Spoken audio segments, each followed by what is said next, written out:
네, 안녕하세요. 저는 길린의 특강을 준비한 김다현입니다.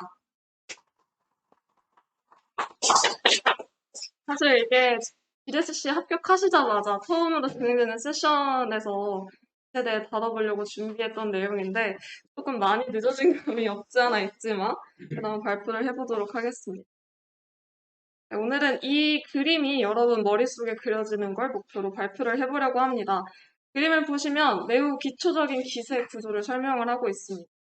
여러분은 이미 기세에 대해 잘 아시는 분들이라 이렇게 쉬운 걸 왜 발표를 하나 싶으실 수도 있습니다. 또 기세 처음 다루다 보면 기본적인 개념이 헷갈릴 때가 있습니다. 뭐 예를 들어 푸시를 하려고 하는데 할 수 없다고 에러가 뜨거나 뭐 패치랑 풀은 뭐가 다르지? 아니면 지금 헤드가 가리키고 있는 곳은 어디지? 등등 그런 궁금증이 생길 때가 있습니다. 이런 상태에서 git 명령어를 무작정 따라치게 되면 커밋이 꼬이기도 하고 그리고 다른 코드가 덮어 씌워져서 날아가는 경우도 있습니다. 저는 기세 익숙하지 않을 때 커밋을 이렇게 풀려고 혼자 고문공투를 하다가 이제 레포지토리를 아예 폭파시킨 경험이 있는데요. 여러분은 이제 오늘 기 개념을 한 번 더 정리하시면서 이제 앞으로 이제 스터디와 프로젝트에서 모두가 협업 중인 레포지토리를 폭파시키지 않으셨으면 하는 마음에 준비를 해봤습니다. 그래서 이미 알고 있는 내용이지만 깃을 한번 정리한다는 느낌으로 들어주시면 그래서 이제 그림을 따라가 보겠습니다. 1번부터 보시면 git 클론입니다. 서버에서 클론을 해오는 것인데 이제 오른쪽에 git 코드 초록색 버튼을 누르면 이제 나오는 저장소 URL을 가져와서 이제 git 클론 저장소 URL 명령어를 치게 됩니다. 클론은 순수한 파일들과 이 프로젝트에 커밋되었던 이제 히스토리 정보까지 모두 가져와 컴퓨터에 로컬 레포지토리를 만들어줍니다. 이제 서버에서 파일을 클론하게 되면 이제 제 컴퓨터에 지정된 폴더에 .git이라는 숨겨진 폴더가 생성이 됩니다. 이 .git 폴더를 가지고 있는 그 큰 폴더가 작업 폴더, 즉 워킹 디렉토리가 됩니다. 이 워킹 디렉토리는 자동으로 리모트 리포지토리와 링크되어 연결되어지게 됩니다.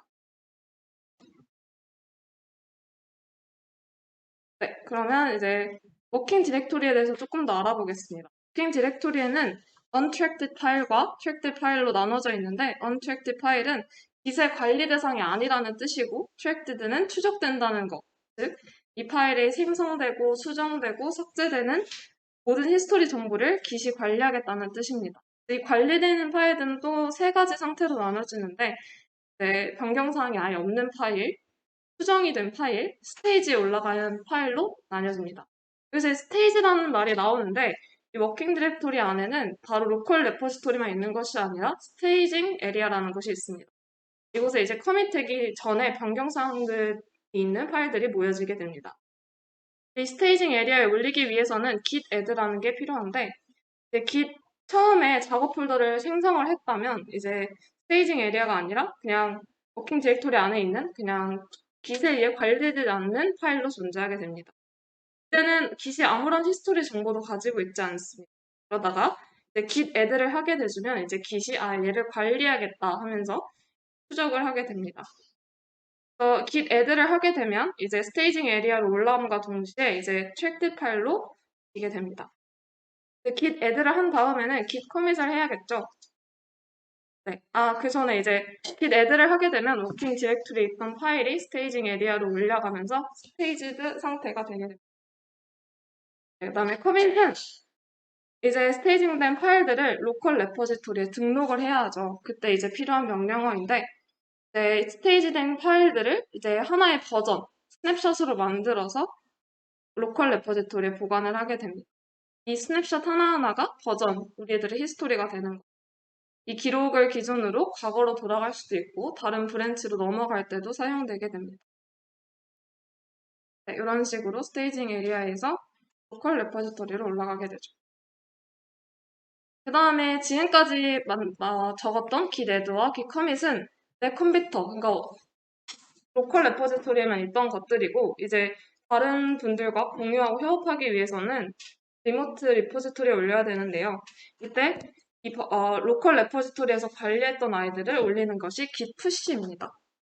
네, git push를 하게 되면 로컬 레포지토리에 있던 커밋들이 그대로 원격 저장소로 올라가게 됩니다. 그 다음에 git 푸시를 하기 전에 git 풀을 하라고 하는 그런 에러 메시지가 뜰 때가 있는데요. 이 git 풀 같은 경우에는 원격 레포지토리에 있는 변경 내용들을 내 로컬 레포지토리로 가져오는 역할을 합니다. 여기서 중요한 게 git 풀은 로컬 레포지토리에 있는 변경 내역들을 내 리모트 레포지토리에 있는 거를 로컬 레포지토리로 가져옴과 동시에 멀지를 하는 행동까지 하게 됩니다. 그래서 멀지를 하지 않고 그냥 단순히 어떤 변경 사항들이 있는지 확인만 하고 싶다면 git 풀이 아니라 fetch 명령어를 이용해서 한번 가져온 다음에 fetch에서 어떤 파일들이 있는지 확인하고 안전하게 git 풀을 진행하면 됩니다. 네, 여기까지고요. 한 번 더 살펴보면 git 클론을 해온 다음에 git 클론을 해오면 내 컴퓨터에 워킹 디렉토리가 생기고 거기서 git add를 하게 되면 스테이징 AR에 올라가고 그런 다음에 git 커밋을 하면 로컬 레포지토리에 올라가고 다음에 git 푸시를 해야 원격 레포지토리에 올라간다. 이런 구조를 가지고 있습니다. 마지막으로 하나 말씀드리고 싶은 게